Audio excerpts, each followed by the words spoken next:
올해 2026년 첫째 주를 시작하면서 우리 교회가 한 해 동안 가져가야 될 말씀인 채워주소서라는 말씀의 제목을 안고 여러분들과 은혜를 나누고자 합니다. 우리는 그 어느 때보다 대단히 풍요로운 시대를 살아가고 있습니다. 손가락 하나만 움직이면 수많은 정보들을 눈앞에서 볼 수 있고, 내가 원하는 것이 있다면 당장 내일 새벽이라도 배송을 받을 수 있습니다. 이렇게 대단히 풍요하고 풍족한 시대를 살고 있지만, 오히려 사람들의 입에는 너무나 힘들다, 지금 살아가는 게 어렵다, 그리고 나는 불행하다 라는 말들이 더 많이 들리는 시대이기도 합니다. 그래서 마치 풍요 속 빈곤과 같이 뭔가 세상은 풍요하지만 나는 빈곤하고 나는 채워지지 않는 삶을 살아가는 사람들이 얼마나 많은지 모릅니다. 인터넷을 켜고 핸드폰을 켜면 수많은 사람들의 행복한 모습들이 다 그려져 있습니다. 그래서 내가 가지지 못한 것, 내가 누리지 못하는 것들 때문에 상대적인 박탈감을 겪기도 합니다. 수많은 사람들과 연락을 하고 메시지도 주고받지만 왠지 나름 외로운 듯한 그런 군중 속의 고독도 경험하기도 합니다. 우리 청소년들과 청년들은 수많은 영상들과 게임에 즐거움과 유희를 얻기도 하지만 오히려 영혼은 메말라가고 홀로 있는 듯한 고독을 느낄 때가 많습니다. 이런저런 상황들과 형편들이 이 풍요 속에 살아가는 우리의 빈곤함인데요. 이런 일들이 오늘 본문 시편 107편에도 이스라엘 백성들 가운데 고스란히 녹아 있습니다. 이들은 광야 가운데 방황하고 있었고 사막 한가운데서 목말라 하고 있었으며 앉고 쉴 곳이 없어 유리 방황하는 인생들이었습니다. 이 모든 이스라엘 백성들의 공통점은 세상의 어느 곳으로도 채워지지 않는 그런 어떤 마음속과 육신 속에 빈 공간을 가지고 절망 가운데 살아가는 인생의 모습을 고스란히 담고 있습니다. 그래서 오늘 우리는 이 새해 첫 주일 우리가 가지고 있는 근본적인 목마름이 무엇인가, 그리고 이 목마름을 해결할 수 있는 방법은 어떤 것인지를 우리가 함께 나누며 우리의 인생 속에 채워주실 그 하나님의 놀라운 은혜를 경험하는 이 시간이 되기를 소망합니다. 우리가 신자로서 그리스도인으로서 신앙생활을 하지만 우리가 예배당 문을 나서는 순간 우리는 세상의 여러 가지 문제에 맞서게 됩니다. 그러다 보니 때로는 먹고 살고 입고 누리는 일 때문에 신앙의 일들과 세상의 일들이 부딪히는 이러한 모순적인 생활을 경험하기도 합니다. 하나님 앞에 뭔가 채워달라고 물질적인 것이든 어떤 문제적인 것이든 이런 일들에 대해 기도하지만 때로는 이런 현실적인 필요를 알고 계신 하나님 앞에 내가 하나님의 채움에 만족하고 있는가, 하나님께서 우리에게 부어주시는 일들에 나는 만족하고 있는가에 대해서도 오늘 우리가 우리 자신에게 질문해 보는 시간입니다. 기독교적인 관점으로 볼 때 인간이 겪고 있는 결핍, 즉 우리가 가지고 있는 뭔가의 부족함, 뭔가에 대한 공허함은 소유 때문에 생기는 것이 아니라고 결론을 맺고 있습니다. 즉 우리가 물질이 없어서, 돈이 없어서, 사람과의 관계가 부족해서, 뭔가가 없어서 우리가 느끼는 결핍으로 우리의 마음에 이런 어려움들이 생기는 것이 아니라 그 속에 채워지지 않는 무언가가 채워지지 않음으로 인해 우리 속에 결핍이 있다라고 말합니다. 그 근본 이유가 생긴 것은 바로 창세기에 기록된 인류의 시초인 아담과 하와 때로 거슬러 올라갑니다. 아담과 하와는 에덴 동산에서 하나님과 완벽한 교제, 완벽한 하나님의 은혜와 사랑을 누리는 존재로 그곳에서 지내고 있었습니다. 하나님을 부르면 하나님이 즉각 응답하셨고, 하나님의 이름을 부르면 하나님께서 그들에게 나타나 그들의 모든 필요를 즉각 해결해 주셨습니다. 그런데 이 에덴에서 쫓겨난 아담과 하와의 마음 속에는 아주 큰 공간이 하나 생겼습니다. 그것은 바로 세상의 어떤 물질이나 세상의 어떤 사람이나 세상의 어떤 것으로는 결코 채워질 수 없는, 오직 하나님으로밖에 채워줄 수 없는 그런 하나님만의 빈 공간이 생긴 것입니다. 그런데 문제는 이 빈 공간을 신자든 불신자든 세상의 것들로 채워내려고 하니 그 일이 채워지지 않는, 마치 밑 빠진 독에 물을 붓는 그런 인생의 일들을 경험하게 됩니다. 그런 일들 속에 오늘 본문 시편 107편의 말씀은 과연 세상을 살아가는 우리가, 특별히 신자인 우리가 하나님 앞에 무엇이든 간구할 수 있습니다.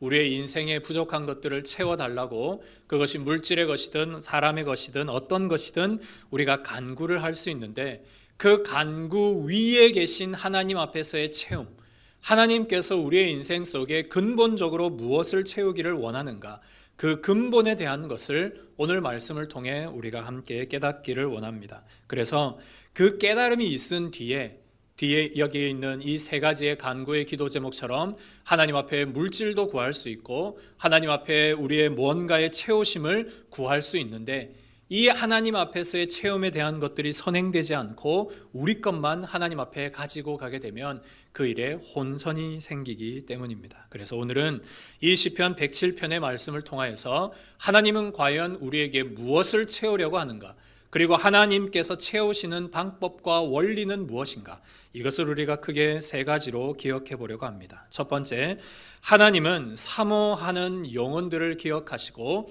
그들의 인생을 채워주십니다. 사모하는 영혼. 많은 성도님들이 내게 왜 이런 것이 부족할까?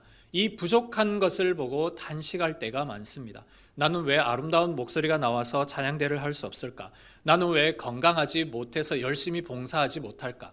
이런 뭔가 내게 없는 것을 보고 그 부족함을 생각할 때가 많습니다. 그런데 성경의 많은 부분은, 오히려 성경의 모든 부분이라고 해도 과언이 아닌 것은, 하나님은 인간이 뭔가 채워졌을 때 역사하시는 것이 아니라 인간이 뭔가 부족하다고 느낄 때, 내 마음속에 뭔가 공허한 빈자리가 있을 때 그때 하나님이 역사하신다라는 사실입니다. 엘리야 시대 때의 사르밧 과부를 아실 겁니다. 이 사르밧 과부는 오늘 먹고 죽을 양식밖에 없었습니다.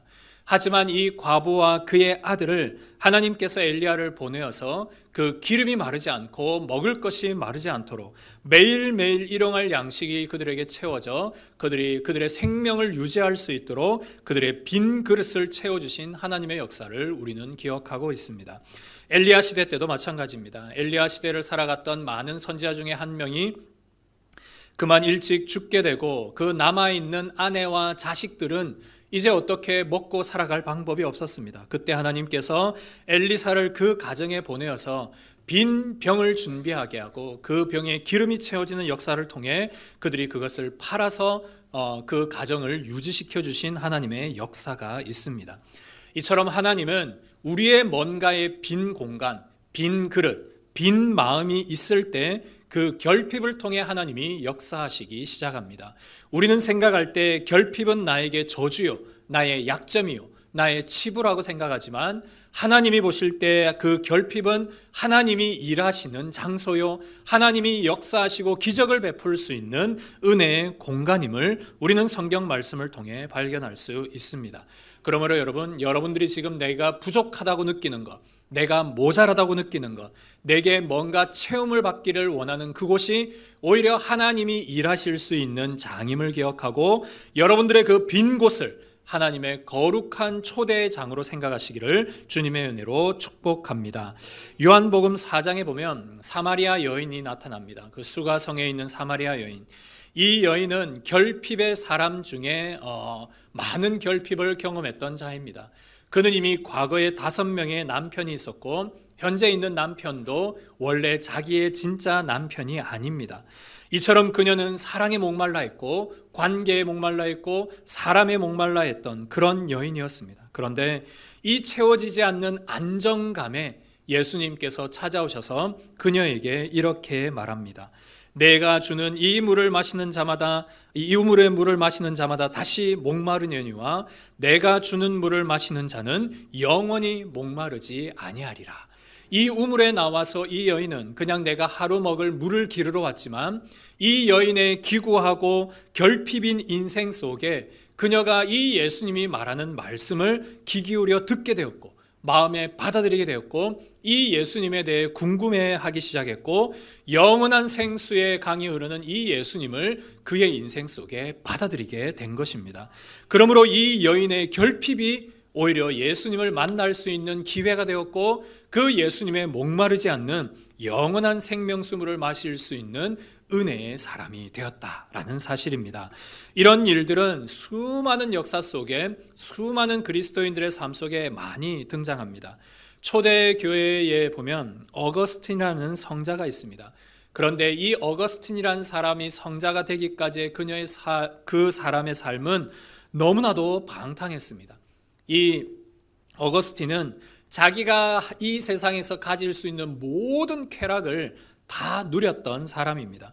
육신의 만족과 육신의 모든 쾌락을 누리면서 내가 여기에 빈 공간에 체험을 얻고자 했던 사람이 바로 이 어거스틴입니다. 그런데도 그의 인생은 대단히 피폐해져만 갔고 그의 인생은 너무나 힘들어져 갔습니다. 그러다 이 어거스틴이 예수님을 만나게 됩니다. 그리고 그의 인생이 완전히 변화되어서 그가 쓴 책 고백록, 어거스틴의 고백록에 보면 이런 말이 있습니다. 주님, 당신께서 우리를 당신을 향해 살도록 창조하셨기에 우리 마음은 항상 당신 안에서 쉴 때까지는 평안하지 않습니다. 왜냐하면 어거스틴 역시 그의 모든 인생에 인간이 누릴 수 있는 모든 유익과 쾌락을 다 해봤지만 평안하지 않았습니다. 하지만 그의 마음에 예수님을 모시고 그의 인생 속에 하나님을 나의 구주로 모시는 순간 그의 인생에 온전한 은혜, 온전한 사랑, 온전한 평안을 누릴 수 있었다라는 사실입니다. 그래서 예수님도 말씀하시길 심령이 가난한 자가 복이 있다 했습니다. 그 내면에 빈 공간이 있고 그 내면이 가난한 사람, 그 사람에게는 천국이 저희 것임이라 약속하고 계십니다. 사랑하는 성도 여러분, 올 2026년 비록 내 인생 속에 여전히 빈 공간이 있고 여전히 체험받기를 원하는 곳이 있지만 이곳에 하나님께서 역사하실 은혜의 기적의 일들을 사모하심으로 하나님을 사모하는 영혼에 만족함을 얻는 그런 은혜의 한 해가 되시기를 간절히 소망합니다. 두 번째로 하나님은 여러분을 만족하실 때까지 채워주시는 분이십니다. 오늘 우리 성경에 보면 이 만족이라는 단어가 나타나고 있는데요. 여러분들이 생각할 때 이 만족은 내가 뭔가 갖고 싶은 것, 누리고 싶은 것이 끝까지 채워져서 하나님 앞에 뭔가 뿌듯한 기쁨을 느낄 때를 우리가 만족이라고 생각할 때가 많습니다. 말 그대로 내게 원하는 재정, 재물, 물질, 뭔가가 양적인 것이 가득하게 될 때 우리가 만족한다 라고 말할 경우가 있는데요. 성경이 말하는 만족은 그와 정반대입니다. 성경에서 말하고 있는 만족은 관계 안에서 누리는 안정감을 만족이라고 합니다. 우리가 생각할 때는 뭔가 채워진 양을 만족이라고 하지만 성경이 말하고 있는 것은 하나님과의 관계를 통해 그가 누리는 영적인 안정감, 그것을 만족이라고 합니다. 여러분, 어린아이가 낯선 곳에 갑자기 뚝 떨어졌다라고 생각해 보겠습니다. 시장 한복판에서 마트에서 엄마와 장을 보다가 갑자기 막 자기 좋아하는 장난감 찾으러 가서 길을 잃었다라고 한번 생각을 해 보십시오. 이 아이가 얼마나 많이 무섭고 당황하겠습니까? 주변에 지나가는 사람들, 그리고 위협적인 것들, 이런 일들에 아이는 그만 울음을 터뜨리고 말 겁니다. 이 울음을 터뜨리고 있는 아이에게 좋은 장난감이 위로가 되겠습니까? 아니면 맛있는 사탕이 그에게 위로가 되겠습니까?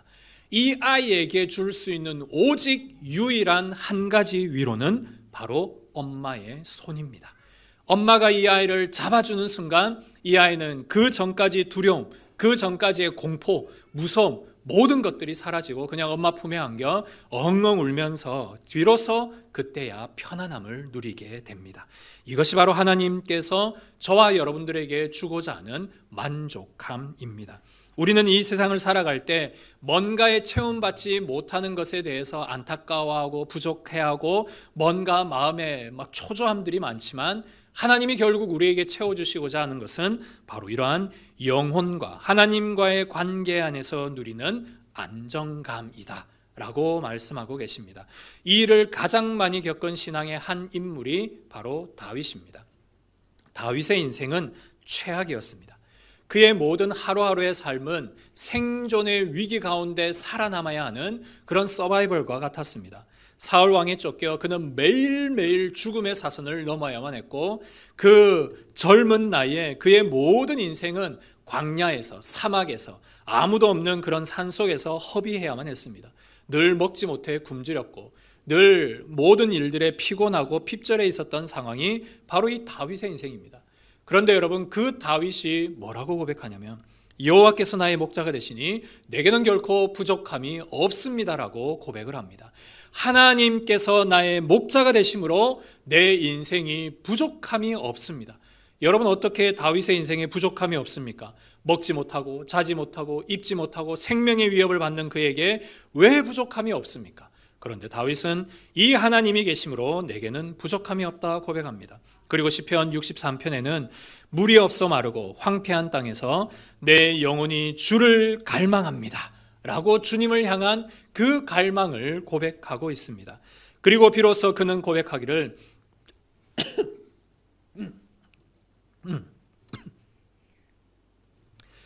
골수와 기름진 것을 먹은 것 같이 내 영혼이 만족할 것이라 라고 고백을 합니다. 골수와 기름진 것, 여러분이 정말 먹고 싶어하는, 체험받고자 하는 그런 어떤 것일 수 있습니다. 세상에서 내가 만족을 받고자 하는 그 어떤 것. 그런데 이러한 골수나 이러한 기름으로 말미암아 내 배가 가득해서 만족을 얻는 것보다 내 영혼이 하나님으로 인해 만족하는 것이 내게는 가장 큰 은혜요, 가장 큰 기쁨입니다 라고 다윗이 고백하고 있는 것입니다. 사랑하는 성도 여러분, 광야에서 어떤 만족을 누리는 것보다 주님으로 인해, 목자 되신 하나님으로 인해 내게 만족을 누리는 것, 이것이 바로 하나님께서 우리에게 궁극적으로 주시기를 원하는 관계적인 충만입니다. 이런 일들은 신자의 삶에 많이 일어납니다. 제가 존경하고 제가 너무나 좋아하는 이 예수로 나의 구주 삼고라는 찬송가를 지은 페니 크로스비 여사, 이분은 태어나서 6개월 만에 맹인이 되었습니다. 한마디로 그의 인생에 빛은 없습니다. 엄마 아빠의 얼굴도 모릅니다. 세상의 꽃이 어찌 생긴도 모르고 하늘이 푸르다란 사실도 모릅니다. 그녀의 인생은 오직 암흑 그 자체입니다. 그런데 그녀의 모든 찬송가 시들을 보면 너무나 아름답습니다. 이것이 나의 간증이요, 이것이 나의 찬송이요, 나 사는 동안 끊임없이 내 구주를 찬송하겠습니다. 내 살아가는 모든 인생이 내 삶의 간증이고 내 살아가는 모든 인생이 하나님을 향한 찬송이니 내가 살아가는 모든 순간순간마다 주님을 찬양하겠습니다. 이것이 바로 크로스비 여사의 고백이었습니다. 하루는 한 목사님께서 이렇게 아름다운 시와 작곡을 하는 여사에게 와서는 이렇게 말합니다. 크로스비 여사님, 정말로 하나님께서 아름다운 시와 노래들을 작곡할 수 있도록 많은 재능을 주셨네요. 하지만 시력을 주시지 않은 것이 너무나 안타깝습니다 라고 그렇게 그녀를 달래면서 이렇게 말을 했습니다. 그러자 이분이 이렇게 얘기합니다. 목사님, 제가 태어날 때 하나님 앞에 한 가지만, 인생에 한 가지만 기도할 수 있다라고 말한다면 저는 다시 맹인으로 태어나게 해달라고 기도할 겁니다. 왜냐하면 제가 언젠가는 천국에서 눈을 뜰 건데 그때 가장 먼저 보는 분이 예수님이고 싶기 때문입니다. 여러분, 너무나 아름다운 고백 아닙니까? 내 평생 맹인으로 살아가는 것, 내 인생의 가장 큰 공허함이고 가장 큰 구멍이고 가장 큰 메마름인데 이 메마름을 내게 다시 주십시오. 왜냐하면 그 메마름이 해갈되는 순간 예수님을 가장 먼저 보고 싶기 때문입니다 라고 고백했습니다. 여러분, 이것이 그녀가 이 예수로 나의 구주 삼고라는 고백에서 고백했던 이게 내 간증이고 이게 내 찬송입니다 라는 말에 들어있는 의미입니다. 여러분, 그러기에 그녀는 항상 행복했습니다. 눈을 감고 평생 세상을 볼 수 없었지만 예수님으로 너무나 가득해서 예수님 때문에 항상 행복했던 인생, 이러한 인생이 바로 주님이 우리에게 오늘 원하시는 인생입니다. 그래서 주님이 오늘 여러분들의 인생을 붙잡고 가실 때, 여러분들의 마음의 빈 공간을 하나님으로 채워주실 때 주님과의 만족함, 주님과의 친밀함, 주님과의 함께 하시는 은혜로 말미암아 여러분에게 큰 만족이 일어나기를 주의 이름으로 축복합니다. 세 번째로, 하나님은 우리에게 좋은 것으로 채워주시는 아버지가 되십니다. 어떤 부모가 사랑하는 자녀에게 위험한 물건을 줄 수 있습니까? 마찬가지로 하나님도 우리에게 항상 가장 좋은 것으로 주십니다. 단지 나는 내가 원하는 것이 지금 당장 내 눈에, 내 손에 없을 뿐이지 하나님은 여러분의 인생 속에 처음부터 끝까지 가장 좋은 것으로 아버지와 같이, 어머니와 같이 여러분들을 붙잡고 인도해 주십니다. 이런 일을 또 경험한 신앙의 인물이 있습니다. 바로 사도 바울입니다. 이 사도 바울은 자신이 가지고 있는 이 육체의 가시, 육체의 빈 공허함, 전혀 고쳐지지 않는 이 질병 때문에 목숨을 걸고 3번이나 하나님 앞에 금식으로 기도했습니다. 여러분, 3번 정도 하나님 앞에 금식 기도하면 들어주셔야 되지 않습니까? 그런데 이게 그냥 내가 잘 되게 해달라고 기도한 것이 아니고요. 바울이 이렇게 기도했습니다. 하나님, 이 육체의 가시 때문에 하나님 복음 전하는 게 힘듭니다. 그러니까 이 육체의 가시를 좀 제거해 주시면 제가 4차, 5차, 6차가 되든 주님의 전도 여행 더 감당하고 더 많은 지역에 더 많은 교회 세우겠습니다. 이렇게 기도했거든요. 그런데 하나님께서 바울의 기도를 3번이나 목숨 걸고 기도하는 바울의 기도를 들어주지 않으셨습니다. 왜입니까? 바울이 훗날 자신의 모든 신앙을 담아 이 고백을 합니다. 이 은혜가 내게 좋겠구나. 이는 내 능력이 약한 데서 온전하여 짐이로구나 라고 고백을 했습니다. 하나님께서 바울에게 만약 그 육체의 가시를 제거했다면 자존심 강하고 능력 많은 바울이 자기 힘으로 뭔가를 하다가 실패할 것이 너무나 뻔하게 보였습니다. 그래서 그 가시를 그대로 뒀고 그 가시를 안고 있는 바울은 항상 하나님 앞에 기도했죠. 하나님, 내게 은혜를 주시고 내게 능력을 주시고 이 부족한 육신 속에 하나님의 기적을 허락해달라고. 그러니까 바울이 가는 곳곳마다 예수의 흔적이 남고 하나님의 기적이 드러났지 않습니까? 그것이 바로 바울에게 족한 인생이요, 족한 은혜였던 것입니다. 그래서 바울이 전혀 교만하지 않고 끝까지 정말로 달아 없어질 때까지 하나님 앞에 쓰임받은 인생이 될 수 있었던 이유는 그에게 육체의 가시, 이 빈 공허함과 빈 아픔과 이러한 상처를 그대로 가지고 갔기 때문에 이게 가능했다라고 성경은 우리에게 말씀하고 있습니다. 그래서 예수님은 우리에게 말하기를 너희가 악한 자라도 좋은 것으로 자식에게 줄 줄 알거든 하물며 하늘에 계신 너희 아버지께서 구하는 자에게 좋은 것으로 주지 않겠느냐. 세상에 얼마나 악한 자도 자기 자식 그렇게 사랑하는데 하물며 하나님이 너에게 가장 좋은 것으로 주시지 않겠느냐라고 말씀하시며 우리에게 주신 가장 좋은 게 무엇인지 한 단어로 말씀합니다. 아버지 하나님께서 우리 인생에게 주신 가장 좋은 큰 선물이 여러분 무엇이라고 생각하십니까? 성경 누가복음 11장에는 그 선물이 바로 성령이다 라고 말씀하고 계십니다.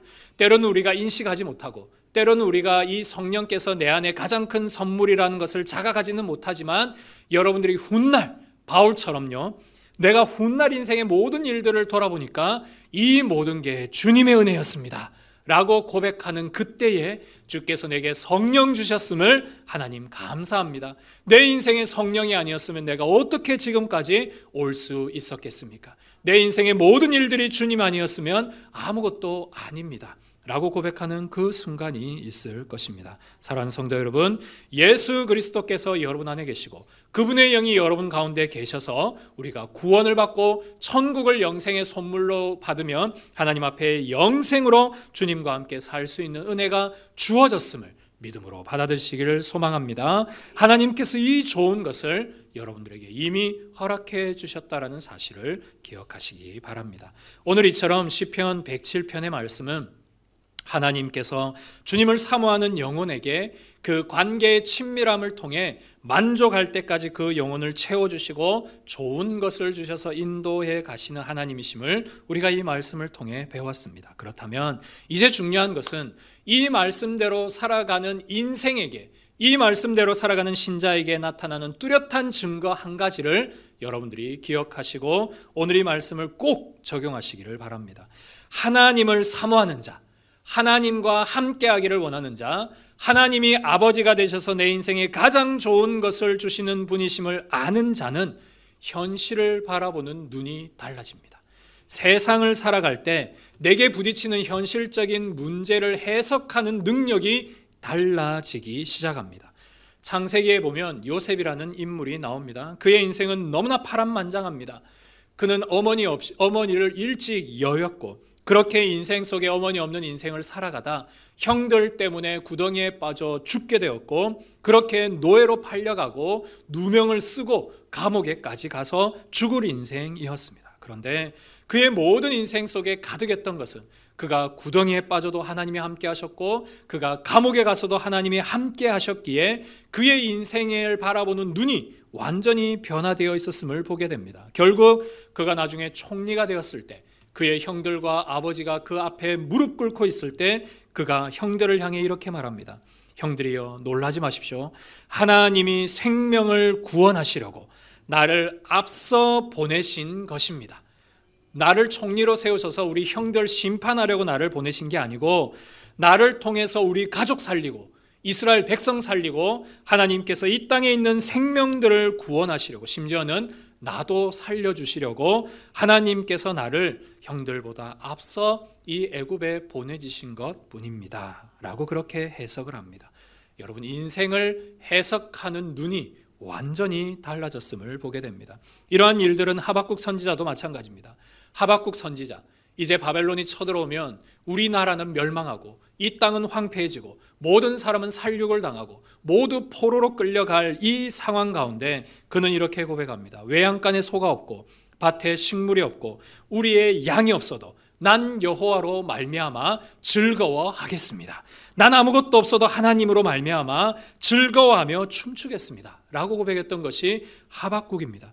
물론 전쟁의 공포가 그의 살을 떨리게 하고 뼈마디를 시리게 하지만 나는 여호와로 말미암아 즐거워하겠다라는 그 모든 시각이 변화되어 있음을 우리는 보게 됩니다. 성도 여러분, 이렇게 성도가 세상을 바라보는 눈, 문제를 바라보는 눈, 세상의 것들을 바라보는 시각이 변화되어지면 여러분들의 직장이 결코 지겨운 밥벌이의 공간이 되지 않습니다.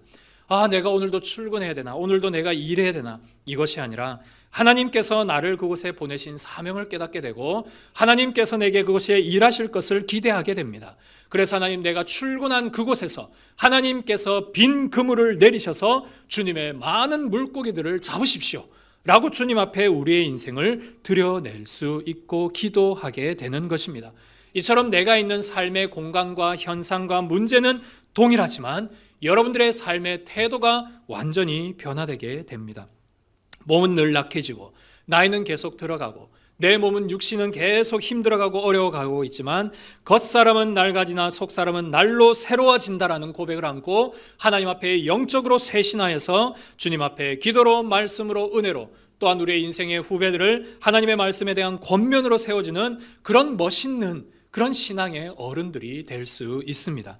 관계의 문제 때문에 힘들어하고 군중 속에 외로움을 느끼는 자들, 이런 사람들이 그 모든 시각이 변화되게 되면 하나님을 찾는, 오히려 하나님을 찾아 독방에 가서 그 골방에서 하나님을 찾고 주님을 만나는 그런 일들이 많아지는 은혜가 일어나게 됩니다. 이것이 바로 하나님을 경험한 인생, 하나님의 채워주심을 비로소 경험한 인생이 할 수 있는 아주 중요한 삶의 증거임을 믿습니다. 이런 일들이 2026년 여러분의 삶에도 고스란히 드러나시기를 주님의 이름으로 축복합니다. 말씀을 마무리합니다. 우리가 이제 새해가 밝았습니다. 새해 첫 주일을 시작하며 올 한 해 우리 교회에 주신, 우리 모든 성도님들에게 주신 채워주소서, 우리가 뭔가의 체험을 받기 위해 하나님 앞에 기도하기 전에 우리는 무슨 체험을 받기 위해 하나님 앞에 나아가야 될까? 하나님께서 내 영혼, 이 줄인 영혼에 채워주심에 만족함을 주실 때까지 오늘 우리가 기도해야 되며 나에게 가장 좋은 것을 주시는 아버지를 신뢰하는 이 일이 바로 오늘 이 새해를 시작하는 우리에게 가장 필요하고 가장 중요한 일임을 깨닫게 됩니다. 이제 그러면 여러분들이 오늘 이 예배당을 나가는 순간 여러분들의 모든 시각이 변화되게 될 것입니다. 비록 크로스비 여사와 같이 인생의 모든 평생이 맹인과 같은 삶이었지만, 암흑과 같은 삶이었지만 그 인생 속에 역사하시는 하나님을 바라보며 이것이 나의 간증이고 이것이 나의 찬송이라고 고백할 수 있는 은혜가 동일하게 일어날 줄 믿습니다. 그래서 여러분, 하나님의 임재로 말미암아 상황을 압도하는 그런 영적 승리자가 되기를 소망합니다. 늘 상황에 짓눌리는 인생, 늘 사람들 때문에 이렇게 억압받는 그런 인생이 아니라 모든 것을 압도하는 하나님의 놀라운 그런 임재를 경험함으로 주님 앞에 영적으로 모든 일들에 승리하는 올 한 해가 되시기를 주님의 이름으로 축복합니다. 이 시간 우리가 말씀을 기억하며 함께 기도하기를 원합니다. 하나님, 오늘도 주린 인생 속에 영혼을 채워주시는 그 아버지 하나님, 오늘도 하나님과의 친밀함 가운데 우리에게 만족을 주시는 아버지 하나님, 언제나 우리의 인생 속에 좋은 것을 주시는 하나님, 오늘 2026년 내 인생 속에 부족한 곳, 내 인생 속에 빈 공간을 주님으로 가득 채워주셔서 오늘 이 세상의 모든 것들을 하나님으로 말미암아 이겨나갈 수 있는 영적인 승리자가 되게 하여 주옵소서. 함께 기도하겠습니다.